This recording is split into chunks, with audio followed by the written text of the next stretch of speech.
لە هەوڵێکی نوێدا مەکتەبی کاروباری وەرزشی کۆمەڵی دادگەری هەڵساوە بە ڕاگەیاندنی پرۆژەیە کە تێیدا تاقیکردنەوە لە کتێبێک دادەکرێت کە ئەویش ناوی گەڕانە بە شوێر وڵامەکاندا و تێیدا 275 پرسیار وڵام لە خۆ دەگرێت کە بابەتەکان هەمووی بابەتی پەروەردەیی و وەرزشین، تەنانەت بابەتی یاسایی و ئەخلاقی و ڕەفتاری تێدایە. بزانین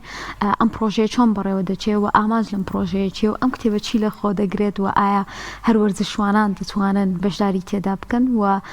تاقیکردنەوەکە چەندێک دەخایەنێت و ئامادەکردن بۆ تاقیکردنەوەکە کەی دەبێت. کۆمەڵێک پرسیار و بابەتی گرنگ سەبارەت بەم پێشبڕکێ دەخینە ڕوو کە ڕاشگەێنراوە کۆمەڵێک خەڵات و شتی تایبەتیان دەبێت بۆ بەشداربووان. باسی ئەم بابەتە دەکەین با میوانداری بەڕێز کۆچەر محەممەد عارف سەرپەرشتیاری پێشبڕکێکە. بە مسا کۆچەر بەخێر بە سپاس دەستخۆشیت لێکین کتێبەکەی بۆ ئێمە شێناوە. ئەگەر باسێک لە ئەم کتێبە بکەین، ئەم پێشبڕکێ چییە بە بەمبەستی چی ڕاتانگەیاندووە؟ بسم الله الرحمن الرحيم الحمد لله رب العالمين والصلاة والسلام على محمد وعلى آله وصحبه أجمعين. سەرتا دەستخۆشین بۆ بەڕێستان و کەناڵی ئاسمانی پەیام و گشتبینەران هەیە و لێرەشەوە دوعاکەین خۆی پەروەردگار نەسرەت و سەرکەوتنی ئەهلی غەزە و بدا کە دڵی گشت مسلمانان گیان خۆشکە ئینشاءالله. بەنسبەت پێشبڕکێکەوە دیارە ئەم کتێبە لە ئەنجامی کۆبنەوەیە کە بەشە وەرشەکانی مەکتەبی کاروباری وەرشی کۆبنەوە کرا پاش هەڵسەنگانیەک لەوەی ئێمە چۆن بتوانین کاریگەری ئێمە دیارە دروشمی مەکتەبی کاروباری وەرشی ئەوەیە کە وەرزش بە پەروەردە ئەگاتە لوتکە. بەرەنجامی ئەم بابەتە بە باش زانرایمە چۆن بتوانین کاریگەری ئیجابی لە نێوان وەرزشکاران و وەرزش دۆستانە دروست ببێ. یەکێک لەو هەنگاوانەوە بوو ئێمە لە ڕێی مەعریفەوە، لە ڕێی هۆشیاری و ئاگادارکردنەوە و زانیاری پێدانی وەرزشکاران وەرزش دۆستان ئەوەیە کە ئێمە بتوانین کتێبێک نامیلکەیەک ئامادە بکرێ. ئەم کتێب و نامیلکەیە پوخت و کورت بێ، واتە هەم پرسیارەکانی تیابێ هەم وەڵامەکانیشی تیابێ بۆ ئەوەی ئەم وەرزشکارە بەڕێزە یاخود ئەم وەرزش دۆستە بەڕێزانە بتوان زۆر بە ئاسایی بە ئاسپایی بە دوای وەڵامەکانە بگەڕێن و لەگەڵ گەڕان بە دوای وەڵامەکانیشان بیشتوان هەزمیکەن. چ لە دەرەوە کەسێک کە پێوترێ وەرزش دۆست، کەسەی یاریەکە کە هەر بەشی لە یاریەکانی دیکە یا ئەوە معلومات و زانیاریی وەرگێ، لایەنە پەروەردەیی و لایەنە هۆشیاری و پێگەیانەکە گرنگە چۆن بتوانێت تەفاعول و مامەڵە لەگەڵ خود یاریەکان بکات. جەنابتان ئاگادارن زۆر جار کۆمەڵی گرفت دروستە بێ سێرەکی لەلایەن جەماوەرەوە کاریگەری سلبی دروستە بۆ ناو یاریگاکان یا بە پێچەوانەوە کەرتی وایە وەرزشکارێکە یاریزانێکە بەشێکە لە خودی یاریەکە کاریگەری سلبی لە نێو یاریگاکە هەر بەشە لە بابەتە وەرشەکانی دیکە بێ کاریگەری سلبی دروستەکات جەماوەرەکە دێنە دەنگ. بۆی ئەمە پشتیوان بەخوا ئەم ئامادەکردنی ئەم کتێبە بەرەنجامی ئەو پێشنیارە بوو کە لەوێ هەڵقوڵا. بۆیە ئێمەش کردومانەوە بە چەند بەشێکەوە. ئەسڵی کتێبەکە تقریبا 125 پرسیار وەڵامی بابەتی ئیمانی و ئیسلامی و بابەتە ئیمانی ئەخلاقیەکانن کە ئینسان چۆن بتوانێت ڕەفتار کات، چۆن بتوانێت سلوکیاتی ئیمانی خۆی لەوێ بەرجەستە بکات. بەشەکانی دیکەیشی پەیوەستە بە هەم یاسای تۆپی پێ هەم یاسای تۆپی با لە باسکە یاریە هونەرە بەرگریەکان بەشێک لەو بابەتانە حتا بابەتی پەروەردەی بەدەنیشی تایە. بەشێکی دیکە بابەتی حتا ئیدارەدانی بابەتی بەشە وەرشەکانی تایە. وی عمومەن ئەگەر ئەوەش کە لە ناو خودی یاریەکایە هەم کەڵکی لێوەرگێ ئەوەشی لە دەرەوەیە ئیسفادی لێ بکە و بەشێک لە دید و تێڕوانینی وەرزشکاران ئاشنابێ لە ڕێم کتێبەوە. باش مامۆستا گرنگی تێکەڵکردنی لایەنی ئاینی و پەروەردەیی بە بابەتی وەرزشی چییە؟ بەڵێ ئێمە خوای پەروەردگار کاتێ فەرمی وما خەلەقت الجن والئینس إلا ليعبدون. ئێمە مرۆڤ و ئینسمان تەنها بۆچی دروست کردووە؟ جن تەنها بۆ عیبادەت دروستمان کردووە. کەواتە عیبادەت کۆی جمگەکانی ژیان ئەگرێتەوە. کابرایەک ئەگەر لە سوڵتە و دەسەڵاتا بێ، کابرایەک ئەگەر مۆزەف بێ، کابرایەک وەرزشکار بێ، کەسێک کە هونەرمەند بێ، کەسێک کە شانۆکار بێ، هەر بەشەکانی دیکەی ژیان ناکرێ پەروەردەی ئیمانی لەگەڵان نەبێ. چکۆ زادەی فکر و تێڕوانینی ئەم کەسەیە بەرجەستە ئەبێ لەو هونەرەی کە ئەنجامێدا، لەو وەرشەی کە ئەنجامێدا، لەو سوڵتە و دەسەڵاتی کە بەرجەستەیەکە. بۆ ئێمە بە گرنگمان زانیوە ئەم بەشە پەروەردەیە چکۆ ئینسان کە حتا لە ڕووی داوەرەوە ئەنجامدانی داوەری، ئەنجامدانی ناوبژیوانی لە کۆی بەشەکانی دیکە ئەگەر لە زادە و بیر و تێڕوانینی خۆی وان نەبوو بێ خۆی لێوان خۆی و خوا و پاشان نێوان خۆی و خەڵک جۆرێ مامەڵە بکە ناتوانێت عادل بێ ناتوانێت دادگەر بێ بۆیە ئەم پەروەردەیە چکە کردووە تۆ قەرارێکە دەی لە نێو یاریگا ئەم قەرارەی تۆ ئەگەر عەدل و دادگەری تیا بەرجەسە نەبوو بێ گەورەترین کێشەی لێکەوێتەوە یاوەتە کێشەی دەمەقاڵی لێکەوێتەوە یاخود ئەوە تا ناڕازیبوون و بێدەنگبوون و عەفوەن ناڕازیبوون و ناڕەحەتبوونی وەرزشکارەکانە تۆ زوڵمێکە بەرامبەر کردووە کەواتە بابەتی پەروەردەی تێت ئەگەیەنێ پێت ئەگەیەنێ کە ئەم شتەی کە تۆ ئەنجامێتی بەرپرسیارەتی تایە وە پێغەمبەری خوا فەرمی عەلەیهی سەڵات وسەلام كلكم راعي وكلكم مسؤول عن رعيته کەواتە ئەو کەسە کە بەرپرسیارەتێکی پێدرێ لە بابەتە وەرشێکە گرنگە ئەم بابەتە پەروەردەیە پیادە بکە بۆی بتوانێت کۆمەڵگەیەکی بەختەوە لە ڕووی وەرزشکارانەوە لە ڕووی دۆستانەوە ئەنجام بدە. مامۆستا ئەم کتێبە لەکوێ دەست ئەکەوێ و شێوازی پێشبڕکێکە چۆنە چنێک ماوە ئەخایانێ بۆ تاقیکردنەوە و تاقیکردنەوەکە تەنها لە شاری سلێمانیان لە سرجەم شار و شارچکەکان ئەنجام بدرێ. ئێمە الحەمدوللا ئەمە خۆشبەختانە بۆ یەکەم جارە طبعاً پێشبڕکێکە کراوە بەڵام لە نێو وەرزشکاران و وەرزش دۆستان و بە تایبەت کتێبێک ئالەم جۆرە یەکەم جارە هەم لە کوردستان هەم ئەوەندەی کە متابعەشمان کردێت لە خودی تەواوی عێراقی شەشتی وان نەبووە ئەم کار ئاسانەیە کە ئەنجام دراوە لە تەواوی شارەکانی کوردستان ئێمە ژمارە تەلەفۆن ئەوە لای بەڕێستان دەستان خۆش بێت کە کەناڵی ئاسمانی ڕکلایم بۆ کراوە ئێمە سوپاسیان دەکەین و دیسان ئۆرگانەکان مەکتەبەکان مەڵبەندەکانی کۆمەڵی دادگەری بەرپرسی دەستەی کاروباری وەرشی بەشەکانی دیکەمان هەر هەمووی یا کۆمەڵێ دۆست و ئەحباب یا کۆمەڵێ پەیژی دیکە ئێمە سوپاسیان دەکەین بڵاویان کردوێتەوە بۆ ئاگاداربوون و لەکوێ دەست ئەکەوێت ئێمە لە تەواوی شارەکانی کوردستان ژمارە تەلەفۆنمان داناوە بە تایبەتی 12 ژمارە ئێستا لە بەردەستایە لە هەر شوێنێکە بیانێت لەم 12 ژمارەش کە لە بەردەستایە ئەوانی دیکەش بۆ نمونە بڵێن لە شوێنێکە کە مرکزی شوێنەکەیە کتێبەکە دانراوە لە شوێنەکانی دیکەش بۆ شارۆچکەکان بڵاو کراوەتەوە ژمارە تەلەفۆنیان داناوە بۆی هەر کەسێکی بیەوێ دەستی کەوێ کاتەکە ئێمە 5 مان داناوە 5 هەم تقریباً کەش و هەوا تۆزێ لەبارە بێ ئینسانە کرێ و کاتە بە ئاسایی لە دەرەوە تاقیکردنەوەکان بکە ئەسلی تاقیکردنەوەکەیش کاتەکەی ئێمە و کاتی ئەعلانیەکەین بۆ بەتایبەت چەندێکی پێچێ احتیمالە ساعت و نیە 2 ساعت والله ئەعلەم با ئێستا شتێک نەڵین کە گۆڕانکاری بێ بەسەر بەڵام زاهیری بە کۆی تاقیکردنەوەکان هەروایە ئەم کتێبە بۆ بینەرانی بەڕێزیش ئێمە لێرە هەل لە لاپەڕەی یەکەم کە هەڵیە دەیتەوە کاتە لاپەڕەی دووەم لە خوارەوە ڕێنمایەکانی تیا هەرمووی لێرە ڕاستەوخۆ ئەم ڕێنمایانە بۆ ئەوەی کە ئەوێ کتێبەکە کە دەستکەوێ لێرەوە پێوترێ کۆمەڵە ڕێنمایی تیا بۆ نمونە عەرزمان کردووە کە بابەتە ئیمانی و ئەخلاقیەکان لە 155 پرسیارەکان دێتەوە بابەتەکانی دیکە لە 145 تر خۆی ئەزانێ و کاتە چۆن بتوانێت دەرخی کات چۆن بتوانێت حیفزیکە خۆی بۆ ئامادە بکە کۆمەڵە ڕێنمایی کەمان پێداوە بۆ نمونە وەڵامی تیا لەوە چێ 7 خاڵ بێ وەڵامی تیا لەوە 8 خاڵ بێ لە وەڵامی تیا لەوە 5 خاڵ بێ ئێمە عەرزمان کردووە تۆ لەو پرسیارانە سییانیان لەبەرکە کە دێتەوە بۆ نمونە ئەڵێ 3 خەڵ لەمانم بۆ بنووسە ئەتر بۆی تەرکیزی زۆر پرژ و بڵاو نەبێ لامان کاتیشە کۆی پرسیارەکان هەڵبژاردنەوە 50 پرسیار دێتەوە کۆی پرسیارەکان هەڵبژاردنە ئەم کاراسانەی دراوە بە کۆی بەشداربوون بۆیان هەم هەر لە ئێستاوە بزان چۆنەتی بەشداربوونیان لە خودی کتێبەکە و بزان چۆن دێتەوە تا ڕادەی کار ئاسانی بێ بۆ حیفزکردنیان و بۆ خۆ ئامادەکردیان ئەم کار ئاسانیان بۆ کراوە لە تەواوی شوێنەکان وەکو عەرزم کردی کە ژمارە تەلەفۆنەکان بڵاو کراوەتەوە لە تەواوی شارۆچکەکانیش ئەنجامە درێ ئەو پرسیارەشمان لێ کراوە بۆ منە لە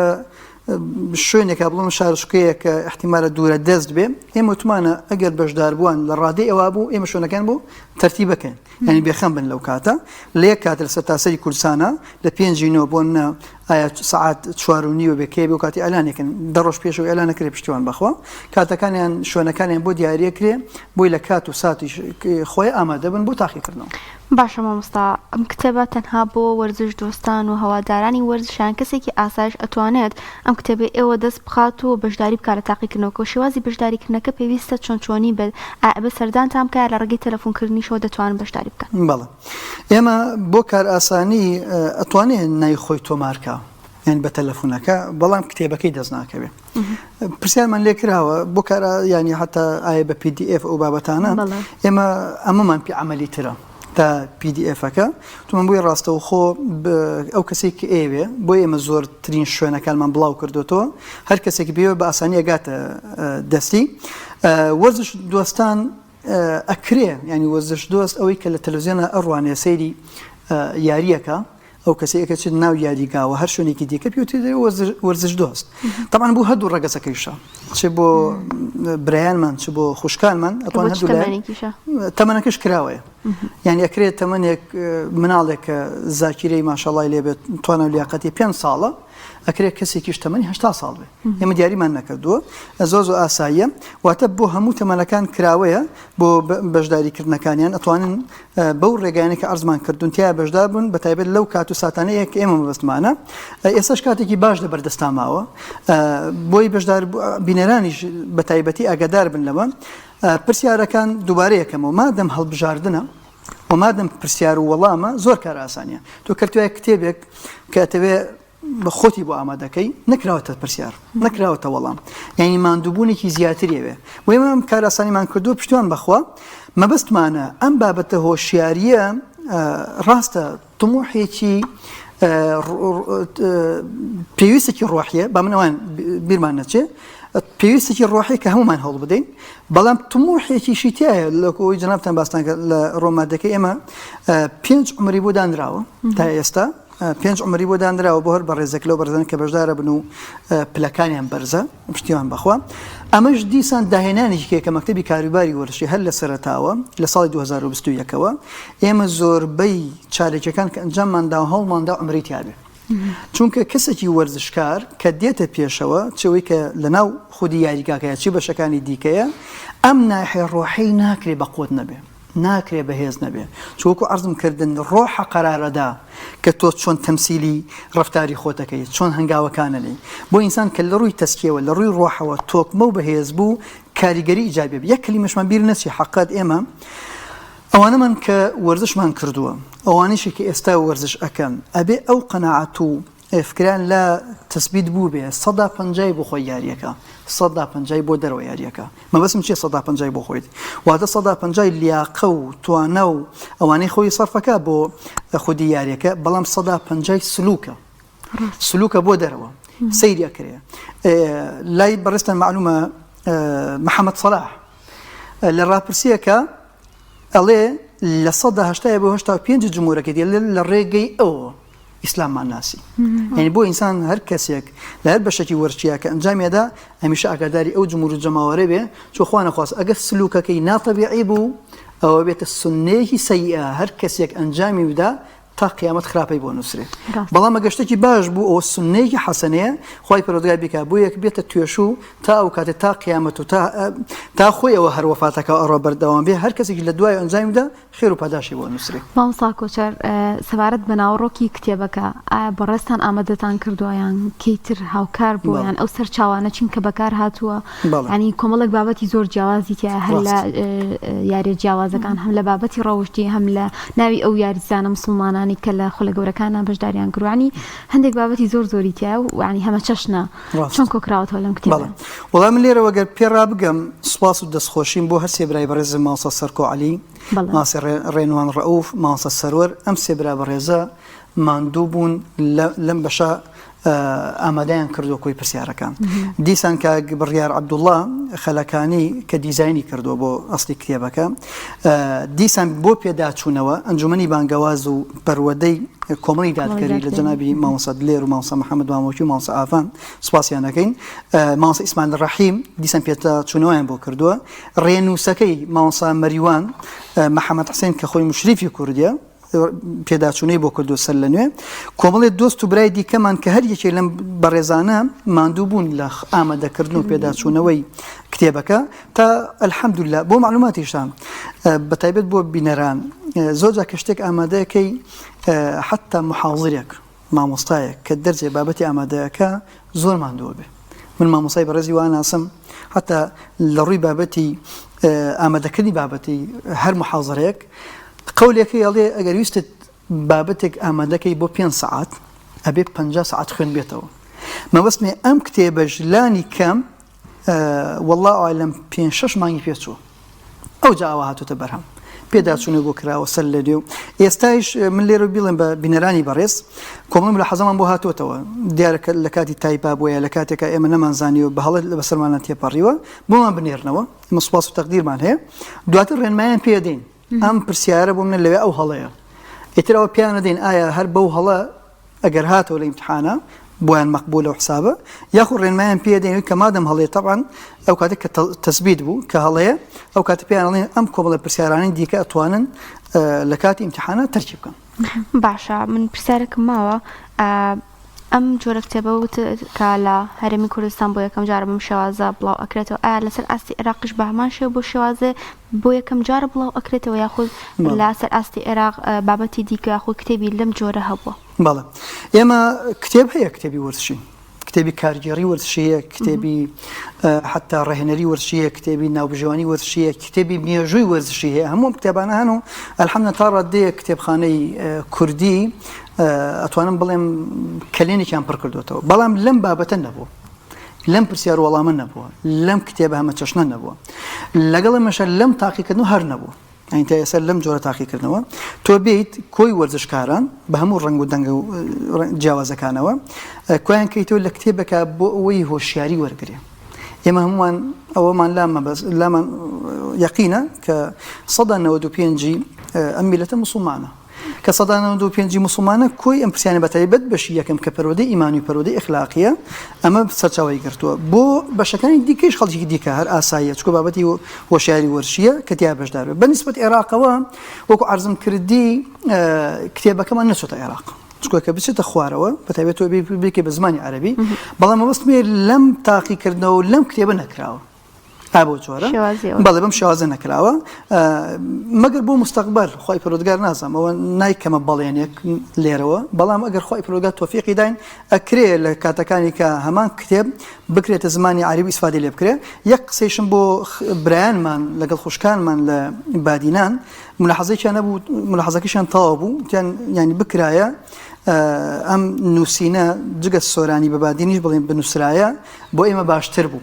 وتمان وڵا ئەوەی جەنابتان ڕاست و دروستە بەڵام احتمالە ئێمە لەو کاتە بیرمان نەبووە بەڵام خۆی پەروەردگار تۆفیقمان بدە بۆ کاتێکی دیکە هەوڵ دەدەین ئینشاءڵڵا بۆی کاراسین بەڵێ ئێساوان ئەلحەمدولىلا تیا قاڵ و پڕن لە خوێندنەوە لە تێگەشتنەوە و بابەتانەی بۆیان نابێتە بە کێشە بەڵام ئەکرا بۆ کار ئاسانی بۆ وانوامان کردە شتێکی باش بوو خۆی پەروەردگار تۆفیقمان بدە بۆ جاریکە ئینشاءڵڵا مامۆستا کۆچەر ئەمە پەیامە چییە بۆ وەرزشکاران بۆچی پێویستە بەشداری بکەن و ئەگەر قسەیەک مابێت لێرەوە ئێمە نەمان کردبیان بڕێزت ئاماژت پێ نایابێت بکەیت وەڵا پەیام ئێمە حەقەت ئێستاش دووبارە یەکەمەوە مەوزوعی وەرزش لایەنێکی گرنگ و کۆمەڵگەیە بە هەردوو ڕەگەزەکەوە هەر چۆن وەکو دین پێویست کراوە لەسەرمان کە ئینسانی موسڵمان جەستێکی تۆکمەی هەبێ حەق و مافی جەستەی خۆی بدا و لە قیامەتیشا بەرپرسیارەتیایە واتە وەکو لایەنە وەرشێکە ئیلاقی تەمەنی نییە خۆی پەروەردگار تۆفیقمان بدا ئینسان بتوانێت بەیانیانیش چارێکی وێ 10 دقە بێ ڕیاضی خۆی بکە ئەگەر نێشی توانی بێ بچێتە دەرەوە لە ماڵی خۆیە چۆ کاریگەری ئیجابی حتا بڕۆ لای دکتۆرەکان هەر هەموو ئەوانە ئەوە ئەسەلمێنن کە بابەتی وەرزش کاریگەری ئیجابی هەیە بۆ جەستە کاریگەری هەیە حتا بۆ دەروونیش ئەمە بەشێکی دیکە ئومێدم وایە زۆرترین خەڵکیا بەشدار بێ بۆ زیاترتیا بەشدار بێ ئێمە ئەم توموحی کە هەمانە ئەم معلومات و زانیاری وەکو عەرزم کردن سەرچاوەکان جەنابەت ئاماژەت پێدا ببوورە لێرە تەقریبەن سەرچاوەکان کە ئاماژەمان پێداوە ئێمە 5 سەرچاوەمان بەکارهێناوە لە کۆتایی کتێبەکە ئاماژەی پێدراوە ئەم 5 سەرچاوە هەمووی بە ماندووبوونێک هاتو لێرە پوخت و کورت کراوەتەوە بۆی ئومێدمان وایە کۆی وەرزشکاران و وەرزش دۆستان و ئەو پرسیارەی مامۆستای بەرزش کە پێشتر لەوە وەڵامی ئەوم نەدابێتەوە بتوان بەشدار بن مەرج نییە کە ئەڵێن وەرزش دۆست کەسێک هەر حەزەکە معلوماتی هەبێ خۆ ئێمە هەوی وەرزشکار هەوی پێ نییە بڵێن ئەدەی تۆوەرە ئیلا ئەبێ هەوێکی وەرزشکاریت پێ ئەوجا بەشدار بن نەخێر زۆر ئاساییە خەڵکی دیکە بەڕێزی دیکە مادەم خوازیارە ئێمە ڕاستە بۆ وەرزشکار وەرزش دۆسە بەڵام مادەم خوازیارە معلوماتی دەستکەوێت زانیاری دەستکەوتنی بەشدار بێ لەم بابەتە بۆیە پەیامی ئێمە وەکو مەکتەبی کاروباری وەرزشی لە ساڵی 2021ەوە کە کارمان لەسەر ئەم بابەتە کردووە وەرزش بە پەروەردەگاتە لوتکە ئەمە یەکێکە لەو قۆناغانە ئەو کاتە کە توانی لە لایەنی پەروەردەی لە لایەنی هۆشیاری بچیتە ناو جومگەکانی کۆمەڵگەوە ئەو کاتە کاریگەری ئیجابەکان بە هەمومانە دروستە بێ ئەو کاتە هەمومان وامان لێدێ وەکو بینایکی تەواومان لێدێ هەر کەسێکمان دەور و کاریگەری پایەکە سەقفێکە پەنجەرەیەکە خشتێکە دەوری کاریگەری ئەوە بینێ بۆی ئومێدە وایە ئەم کارەی کە